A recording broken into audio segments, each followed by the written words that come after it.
LEO cars are cracked in terms of speed and value. Take this car behind me, the 2017 Chevron Guardian Sheriff. The thing is, this car only cost $2,000 more than the civilian counterpart, but it went 186 miles an hour.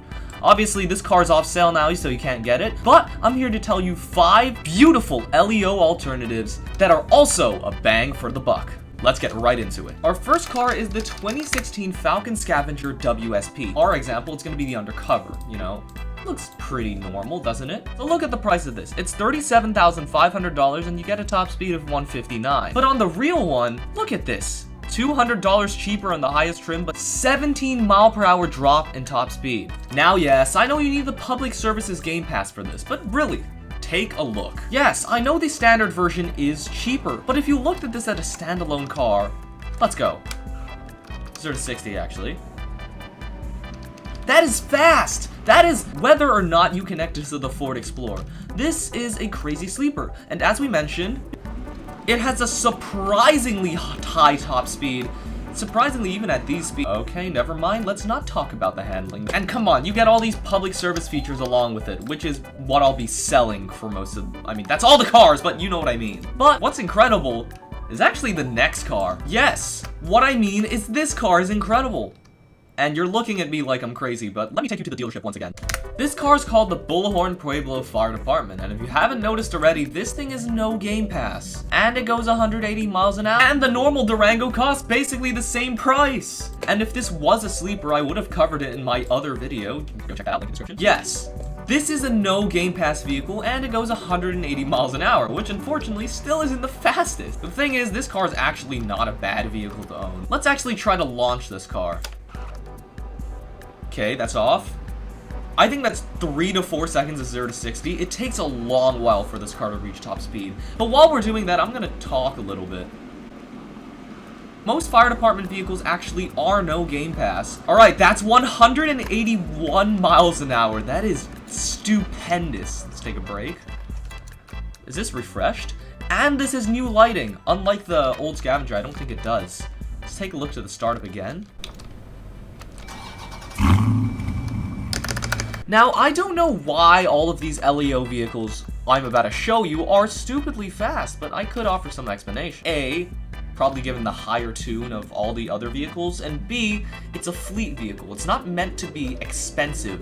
That's why they cut the price even for a vehicle that is fast, like this Durango. And for someone who does own the Public Services Gamepass, you also get this undercover version. Works just as well. You could probably change the rims. I haven't done anything with mine. It also goes 180 miles an hour. And I think I missed this, but it also offers pretty good braking. For a heavy SUV, that was pretty good, if I'll be honest. Now, our third car might be something you might have expected, but might have not expected. And you've already seen it. This is the Dodge Charger Refresh. But before you do scramble to buy this, if you are really heavy on public services vehicles, these are all the lights you're getting. Now, going back into the dealership, this is the WSP, and it straight up just sends you to the undercover page. 173 miles an hour for $35,500. If you look at the standard Dodge Charger, costs approximately the same price, but it's so much slower. But once again, this is a genuinely underrated vehicle, and I'm surprised fewer people have used LEO cars as sleepers. And considering there's tuning, you might as well make this a Hellcat looking spec while you're at it. That's a 0 to 60 right there. And now I'm gonna take it on my TR. Let's launch it. This is another video. It actually spits flames. Yeah, that's slower than the public services variant, which costs less than this. So all in all, the Prancer is just absolutely stupendous in terms of what it is. And technically, this is the last unlicensed real vehicle, so of course it has updated lighting. I don't know why I mentioned that first part. Move on to the other thing, which is this other Charger, which is the 2013 model year. You take a look at the lighting again, it's so much better than the new Charger, so I guess LEO winners here, but as you saw with that casual acceleration, we just went stupidly fast. I think I'm gonna launch this car actually. That's a sub 3 seconds 0 to 60. I'm telling you, this is absolutely shredding.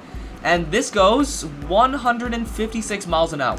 Certainly not the fastest, but you saw that launch and acceleration. As for the dealership check, This car is 17,005. It goes higher speed than advertised. Alright, that's always a good thing. Now, looking at the actual Charger, even though the TR package is faster and only slightly more expensive, you cannot deny that this car absolutely shreds. Probably the LEO variant too.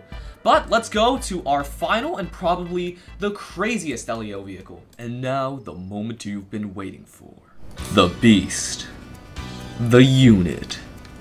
The Protogen. And there's only one thing that could make this vehicle better. An undercover trim. Oh, I'm guessing the devs learned their lesson from the Chevron Guardian. I'm not even gonna say anything. I'm just going to show you this car's launch and all the way to its top speed. Okay, that's a 3, maybe 2 seconds 0 to 60.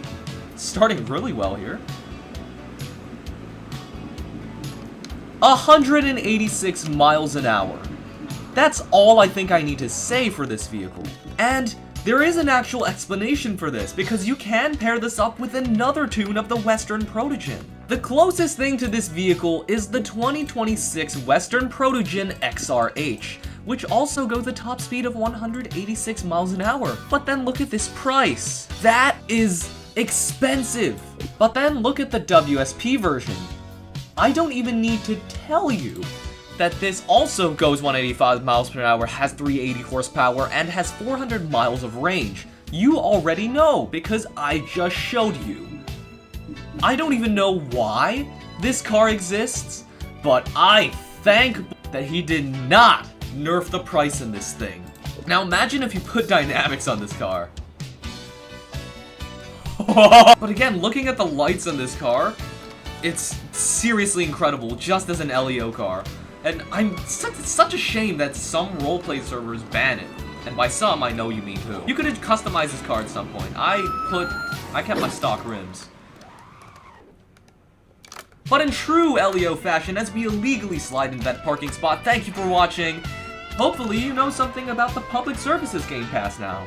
And I'll see you later. Bye-bye.